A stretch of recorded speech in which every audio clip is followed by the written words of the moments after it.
ان الذین فرقوا دینہم وکانوا شیعا لست منہم فی شیء، اے نبی جنہوں نے اپنے دین کے ٹکڑے کر دیے اور وہ گروہوں میں تقسیم ہو گئے، آپ کا ان سے کوئی تعلق نہیں۔ یہ وہی وحدت ادیان جس سے آف شوٹ ہوئی ہے، ایک ہی جڑ تھی، کان الناس امۃ واحدۃ، لیکن پھر لوگ آف شوٹس جو ہیں وہ پگڈنڈیاں لے گئے ادھر اور ادھر۔ اب جو لوگ اس طریقے سے صراط مستقیم سے منحرف ہو کر انہوں نے اپنی اپنی پگڈنڈیاں علیحدہ بنا لی ہیں، اب اے نبی آپ کا ان سے کوئی تعلق نہیں، لست منہم فی شیء، انما امرہم الی اللہ، ان کا معاملہ اللہ کے حوالے ہے، اللہ فیصلہ کرے گا۔ ثم ینبئہم بما کانوا یفعلون، پھر انہیں جتلا دے گا جو کچھ کہ وہ کرتے رہے تھے۔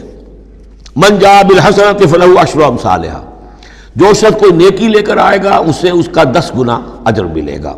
ومن جاء بالسیئۃ، اور جو کوئی بدی کما کر لائے گا فلا یجزی الا مثلھا، تو اسے نہیں سزا ملے گی مگر اس کے برابر۔ یہ اللہ کا فضل ہے کہ بدی کی سزا جتنی بدی ہے اتنی ہے، لیکن نیکی کی کا زیادہ جتنی چاہے وہ دے، 10 گنا دے، 700 گنا دے، اس سے بھی آگے، واللہ یضاعف لمن یشاء، اور دگنا چوگنا کرے۔ وہم لا یظلمون، لیکن کسی پر ظلم نہیں ہوگا، کسی کی حق تلفی نہیں ہوگی۔